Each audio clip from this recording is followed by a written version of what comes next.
Bharat Ratna award ലഭിച്ച പ്രധാനമന്ത്രിമാർ ആരൊക്കെയാണെന്നും അവർക്ക് ലഭിച്ച വർഷങ്ങളും ഏതൊക്കെയാണെന്നും നോക്കാം. ആദ്യമായി ഇന്ത്യയുടെ പ്രഥമ പ്രധാനമന്ത്രി ജവഹർലാൽ നെഹ്റു 1955 അദ്ദേഹത്തിന് അവാർഡ് കിട്ടിയത്.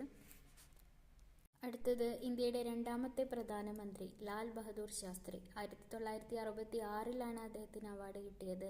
അദ്ദേഹം പ്രധാനമന്ത്രിയായ വർഷം 1964.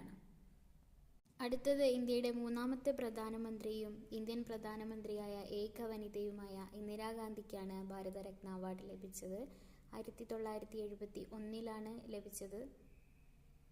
അടുത്തത് ഇന്ത്യയുടെ നാലാമത്തെ പ്രധാനമന്ത്രി മൊറാർജി ദേശായി. ഏറ്റവും പ്രായം കൂടിയ പ്രധാനമന്ത്രിയാണ് അദ്ദേഹം. അദ്ദേഹത്തിന് അവാർഡ് ലഭിച്ചത് 1991.